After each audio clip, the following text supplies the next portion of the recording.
Hello, hello, hello, and welcome to Small Screen Stories. This is the daily show where I go over all the news in the world of entertainment and pop culture. I'm Edward Lauder. I'm the editor of Small Screen. I'll start off by asking you guys to like and subscribe. If you do like what I'm doing here on the show, it'd be wonderful if you could do that. Also, if you would rather listen to these in podcast form, then you can do so by heading over to Small Screen Stories, wherever you listen to your podcasts, it will be there. If you're listening on Apple Podcasts, please give us 5 stars. That'd be wonderful if you could give us that. Really would help. And as I said, we go over all the news in the world of entertainment and pop culture. And boy, has there been a lot of news to go over the last 24 hours, not even, because Disney had their kind of Disney Investors Day presentation, which is usually just kind of a small thing where they actually really just talk to investors about what's going on and what their figures are and what they're planning for the future. The thing with COVID is that now this has kind of become their D23, which is like their big kind of event where they announce loads of new stuff and get everyone really excited about everything Disney. And boy, is there a lot of stuff to be excited about. So I wanted to start off by talking about the 10 new Marvel and 10 new Star Wars series they announced that are coming to Disney+. So there's so much stuff to go over, and I'm going to be honest, I'm going to kind of go over it quite briefly because there was so much. If you were following us on Twitter, I was live tweeting what was going on, and there was a lot of stuff going on, an insane amount of stuff. But I just wanted to kind of quickly go over the kind of big highlights of the show. And for us here, I suppose that would be Star Wars and Marvel stuff. So let's start with the 10 Marvel TV shows that we know are coming, and they're all new. So, of course, starts off with WandaVision, which is the first one to come. Then we're going to get The Falcon and the Winter Soldier. So that's 2. Then we're going to get Loki. That's 3. Then Hawkeye. Then Miss Marvel. Then She-Hulk. Then Moon Knight. Then Secret Invasion, Armor Wars, and another one called Ironheart. They're all the live-action Marvel TV shows that are coming. Incredible stuff there. Secret Wars is probably the one Secret Invasion, not Secret Wars. Secret Invasion was the one I was most surprised by because it was really something that I wasn't expecting to see. It's going to star Samuel L. Jackson and Ben Mendelsohn as Nick Fury and Talon, characters they played before. This was kind of teased at the end of Far From Home, but I thought it was going to be a movie. I'm actually really looking forward to it being a TV show. We got a brilliant trailer for Loki. Loki, I think that probably stole the night, the show for me, because that trailer is brilliant, and Owen Wilson's going to be in there with Richard E. Grant. We already knew that Richard E. Grant was going to be in that, but Owen Wilson was a surprise for me. I didn't know he was coming. Miss Marvel looks great. Hawkeye looks great. They also had a trailer for The Falcon and the Winter Soldier, which, you know what, I thought was a bit disappointing. I think it looks kind of old Marvel type stuff, and we already got Black Widow coming out. They look quite similar. I think it's going to be fine, but I don't think it's going to be as good as the rest of the stuff there. WandaVision. Now, the trailer for WandaVision, wow, that show just looks incredible. We got some confirmation on who's going to be playing She-Hulk, and I'm blanking on the name right now. Moon Knight. They didn't say that Oscar Isaac was going to be in Moon Knight. They did. Kevin Feige didn't reveal that. What else? Armor Wars is going to be Don Cheadle's show where he's playing War Machine, and basically the whole thing is going to be about someone that's got the same tech as Tony Stark, but it's in the wrong hands. So that's going to be really fascinating to watch. And Ironheart is something they've been trying to make for a while, I believe, and it's actually something I'm not that overly familiar with. There was so much stuff. I was trying to cover both Marvel and Star Wars stuff.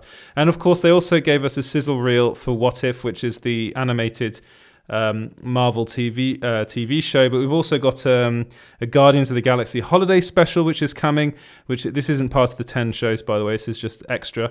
So that's coming. That's being directed by James Gunn, and they're going to be making that at the same time. We've got a Groot and I Am Groot like shorts coming as well, which is going to be quite amusing. So there's a lot, and they also revealed they officially revealed Captain Marvel 2. They also talked about what else did they talk about? Officially confirmed that Sam Raimi is directing Doctor Strange in the Multiverse of Madness, which is really good news. I'm just trying to figure out. Remember, there was so much stuff that was covered. I'm trying to remember everything. They officially confirmed that Rachel McAdams was going to be in Doctor Strange 2. They also officially confirmed that Elizabeth Olsen was going to be in Doctor Strange 2 as well as Wanda Maximoff. And what else? Also, this to me was quite important. So Kevin Feige also confirmed that they won't be replacing Chadwick Boseman in Black Panther 2. So that basically means that it's either going to be Shuri that takes over the mantle, or they won't be recasting. They won't be bringing in anyone new to play T'Challa. So maybe Shuri will take over the reins, will take up the mantle of Black Panther, of course, played by Letitia Wright, or M'Baku. Played and it's kind of I've heard rumors about them sharing kind of the whole Black Panther like mantle together. That could be something that they might do. Christian Bale, it was announced that he is playing the villain in Thor: Love and Thunder. He's going to be playing Gorr the God Butcher, so that sounds incredible. That movie is really, really going to be something special, I think. Taika Waititi's directing that, and there's some interesting news about Taika Waititi coming up. And for me, the thing that I was like, oh my God, I cannot believe they just announced this, was the Fantastic Four movie is happening and is being directed by Spider-Man's John Watts. So he directed Spider-Man Homecoming and Spider-Man Far From Home, and he's right now directing Spider-Man 3. Interestingly enough, they didn't really mention anything about Spider-Man 3. But this being a Disney kind of centric, celebration of Disney stuff, really, I think that's probably why they didn't talk about Spider-Man in particular, because that's kind of a joint venture with Sony. Maybe Sony would want to really take the reins on that one and reveal all the stuff that is going to be revealed officially about that movie. Tobey Maguire and Andrew Garfield being in the film. But, all that stuff probably will come at a later date. Then what else do we have Marvel related? That I think I about covered it all. Marvel, like when I'm talking about Marvel stuff. Let me know if I've forgotten anything in the comments, but I'm pretty sure that's everything. But yeah, and let me know what you guys think about all of this, because this is something that I am personally very, very excited about. So yeah, let me know all of that. But okay, so now moving on to the Star Wars TV shows. So we got coming up, of course, we've got the Mandalorian. Sorry, I'm being told that I haven't got good bandwidth, which can't be true. So yeah, coming up, we've got the Mandalorian season 3, and I just want to check. Oh, interesting. My stream health is not great apparently, but it seems to be fine. Maybe it's just YouTube being weird. I hope. Let me know if the streaming is weird in this, because I'm being told that it could be, but I don't really see any problems. So just let me know. But anyway, moving back to the exciting stuff. So here we go, Star Wars stuff. So we got the Mandalorian season 3, that's number 1. Then we've got the Kenobi TV show. Then we've got the Cassian Andor series, Andor. Then we've got an Ahsoka Tano TV show coming out called Ahsoka. And then another live action kind of spin-off from The Mandalorian called Rangers of the New Republic. A Lando series is coming out. The Acolyte, which is made by Russian doll creator Leslie Headland. That was the TV show that they kind of teased a while back. I'll talk about that a bit more in a bit.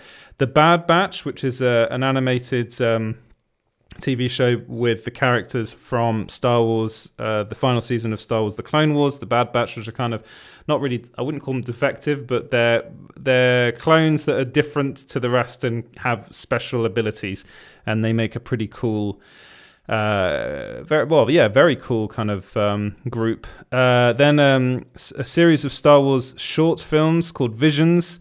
A droid story, which is going to introduce a new droid alongside R2-D2 and C-3PO.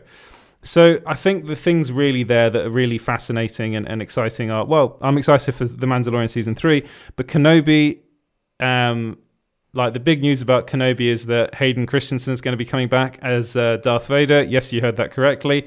Andor, they released a really cool sizzle reel in that, and that looks really, really fun. Ahsoka Tano is getting her own live action series, a spin-off series from, spin-off from The Mandalorian. We kind of knew that was happening, but, it's nice to get an official confirmation. What else? Yes, and then Rangers of the New Republic, we don't really know much about. Kathleen Kennedy just kind of mentioned it in passing. It will be a spin-off of The Mandalorian, and it will be Jon Favreau and Dave Filoni kind of making that as well. A Lando Calrissian TV show. Now, it wasn't revealed whether Donald Glover will be coming back to play the role, but I'm pretty sure he will be because he's perfect. And then The Acolyte is something that I am really, really looking forward to. I think The Acolyte will be just bonkers, like really, really good. So I wanted to talk a bit more about The Acolyte. So it's, as I said before, Leslie Headland. And I just wanted to hear, The Acolyte is a mystery thriller that will take viewers into a galaxy of shadowy secrets and emerging dark side powers in the final days of the High Republic era. So this is kind of the first time that we've ever had like High Republic stuff really in like live action Star Wars. So I think this is going to be really fascinating. Apparently it's going to be kind of more female centric TV show. This is what we were told before. I'm all for this. I think this is going to be really, really fascinating. But let me know what you guys think about all of that, all that good stuff in the comments below. I just want to go over, just make sure I haven't forgotten anything. That's all the kind of the TV based stuff.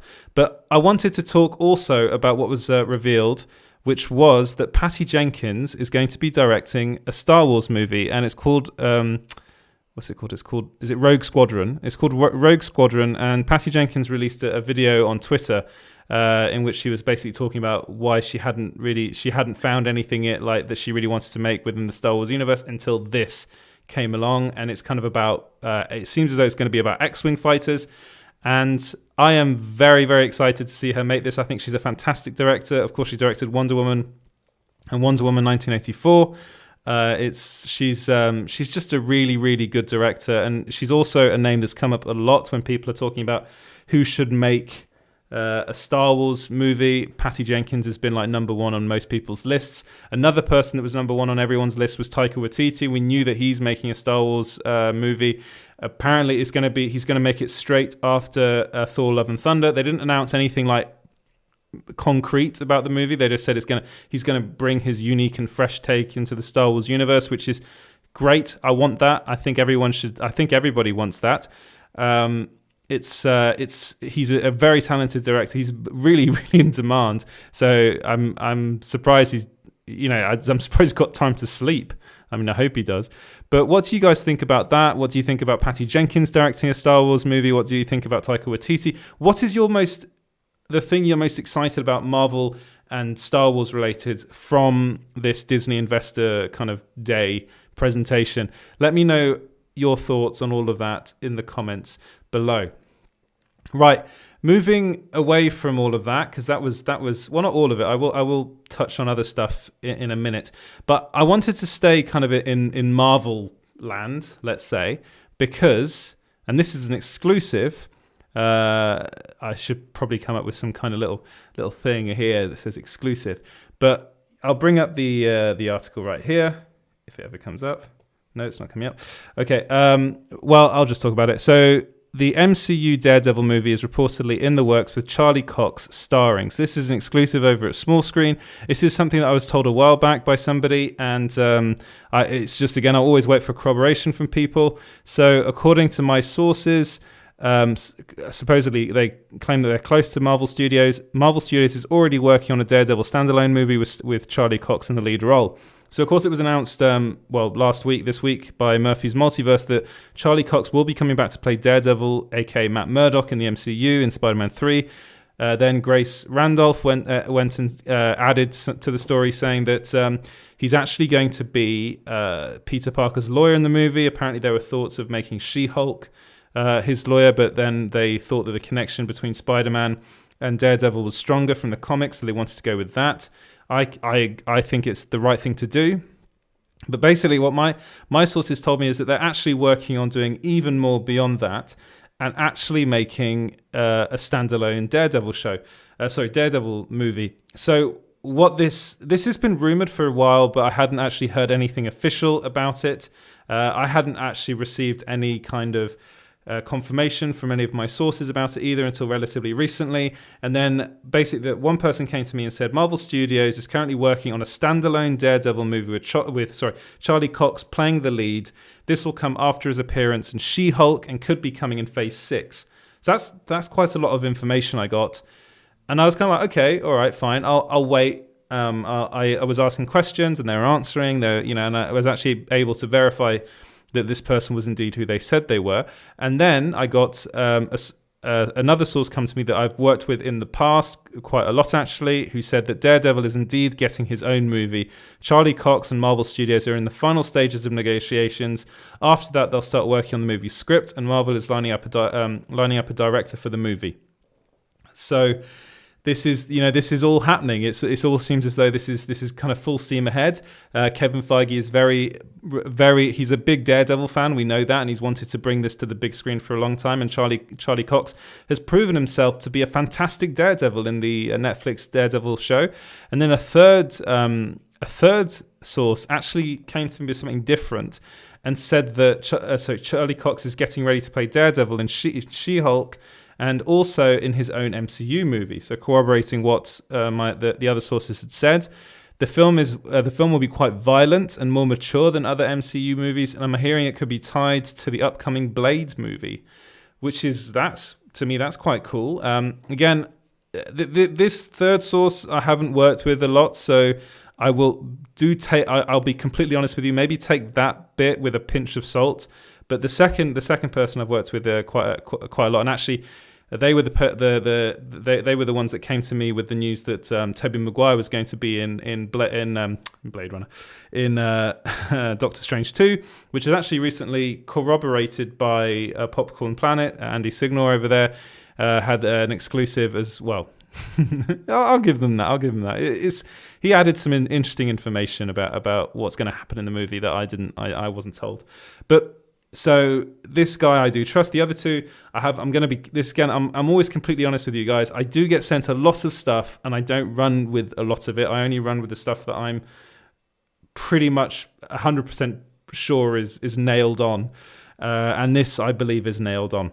But let me know what you guys think about all of that in the comments below. Is a Daredevil movie, an MCU movie, something you'd like to see? We had the Ben Affleck Daredevil movie, which didn't turn out to be very good.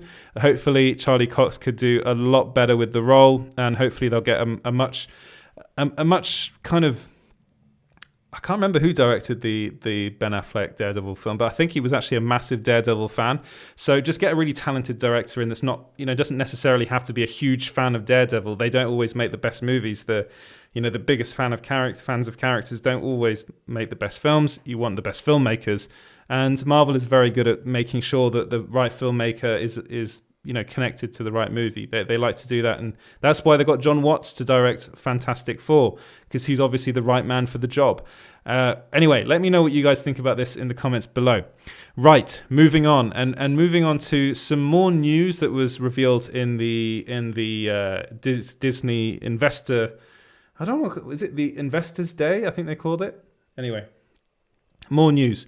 So, James Mangold is officially confirmed as the director of Indiana Jones 5. This was rumored. It's been rumored for a long, long time now.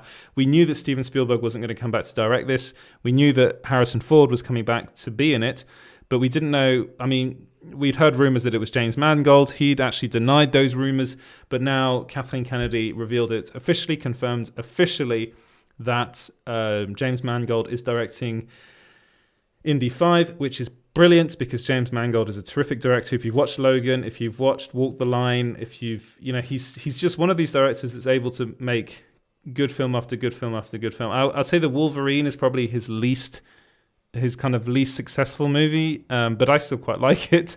But I think he's a brilliant director, and I can't wait to see what he does with Indiana Jones 5. Right, moving on from that, and moving on to, I'm going to be, full disclosure, this was my favorite bit of news from the Disney kind of investor call, meeting, presentation. And that's that FX are working on an Alien series.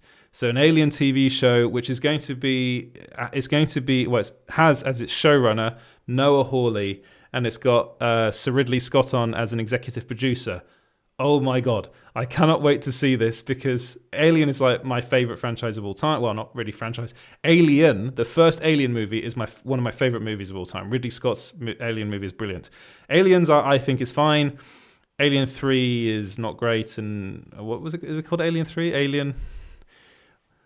Well, the next two Alien movies after that, the David Fincher one and the one that's directed by the French guy, I can't remember his name, but they weren't brilliant. There were a whole load of reasons why they didn't work very well. And then there were the Alien vs. Predator movies that were just terrible, but I do have kind of a weird soft spot for Paul W.S. Anderson's one.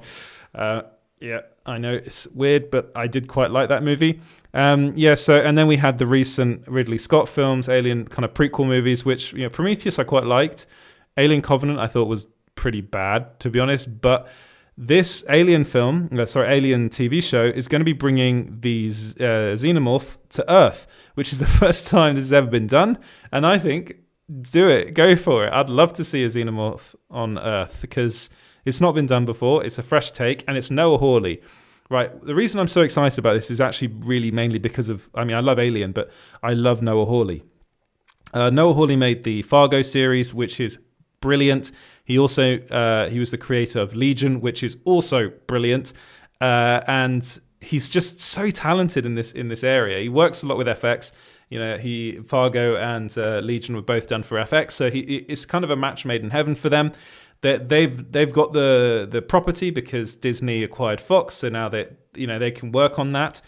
FX is it part of, I don't know if it's not, but so they're able to do this, and you've got Sir Ridley Scott on as an executive producer, which is kind of what I think that's where he's best.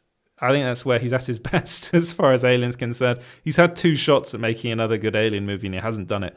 So I think that's good. I think Noah Hawley's a terrific just creator. He's so good at making great shows. TV is a really good medium for him. I was really upset when it seems as though his Star Trek movie's kind of fallen through, and this is what he's going to be doing now. But you know what? Give me the Alien TV show over his Star Trek movie any day. That's my personal opinion. I'm more of an Alien fan than a Star Trek fan.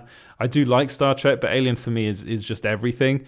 The first Alien movie is probably my favorite movie of all time, and the idea of Noah Hawley making an Alien TV show just has me very, very excited. You can probably tell.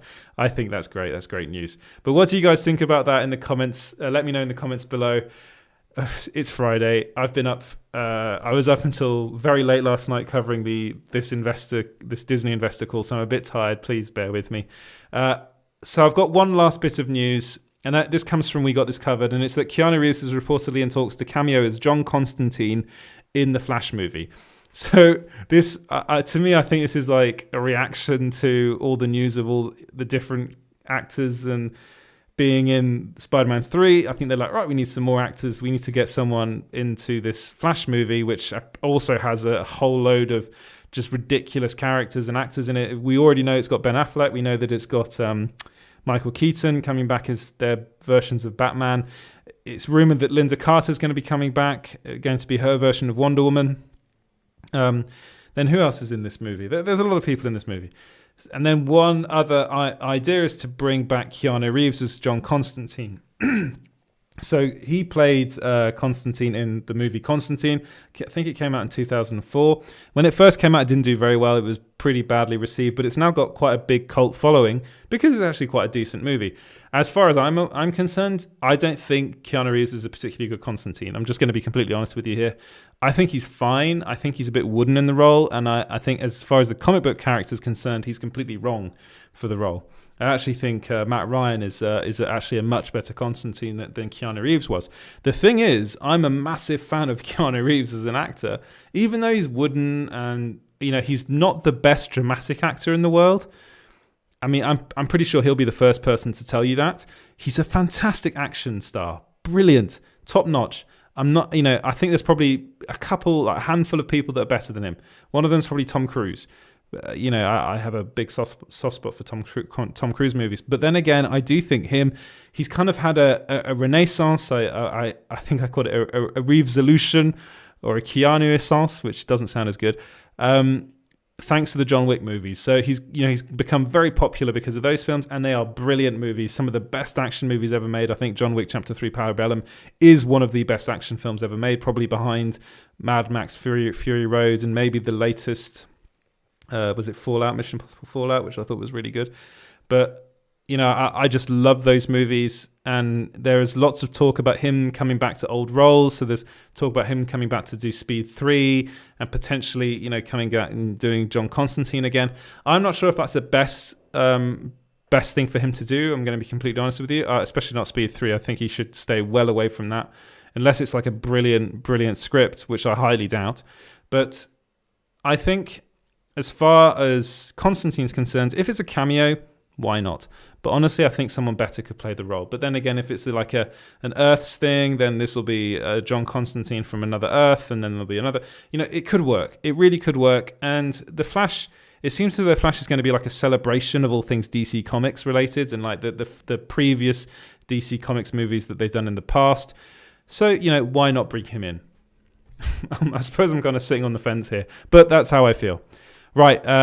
I will talk a little bit about The Mandalorian Season 2, Episode 7, Chapter 15, The Believer. What I'm going to say, I'm not going to say any spoilers here because it's only just come out today and it's not fair for me to reveal any spoilers. What I'm going to say is it's a really solid episode directed by Rick Famuyiwa. I think that's how you say his name. I'm sorry if I really apologize if I got that wrong. He directed 2 episodes in season 1, and I actually thought his episodes were really good. I really, really liked the episode that he did with Bill Burr that plays Mayfeld. Bill Burr is back in this episode, and Bill Burr and Pedro Pascal are terrific in this episode. You'll know what I'll say is that the character development in this episode is beyond what we've seen in anything else in this series. I will say The Jedi is still my personal favorite episode of The Mandalorian so far. I also loved The Tragedy, so the last 3 episodes I think have been terrific. This one, the reason I liked it so much, I think it's not quite as good as those previous episodes, but the reason I liked it so much is because you see a completely different side to Pedro Pascal's Din Djarin. I think he's just... we're seeing more and more and more like him become he's kind of learning and he's kind of changing, and you see how much Grogu, Baby Yoda, means to him in this episode, and that's really something that I think is very powerful. It's very interesting, and I can't wait to see where this season's going to end. I think it's going to have a fantastic finale. And so I think I gave it like an 8.3 in my review. You can go and read my review. There are some spoilers in the review. I will be completely honest with you in the written review, because if you're writing a review, there are some things that happen. I try to keep it to a minimum, but I think I did pretty well, actually, to be honest. But I really liked it. Let me know what you guys thought of it in the comments below. And with that, I'll say... thank you very much for watching, guys. Have a lovely, lovely weekend. Happy Friday, by the way. I didn't say that to begin with. If you want to follow Small Screen on social media, you can. You can follow us everywhere at Small Screen Co. We've changed, I had to remember that actually, we changed handle recently. So that's on Twitter, Instagram and Facebook. It'd be brilliant if you could follow us across all social media platforms. If you like this video, you can subscribe on YouTube. That'd be wonderful. You can follow the Facebook page, like the Facebook page, like the video, share the video, do all that stuff. Again, if you like to listen to this in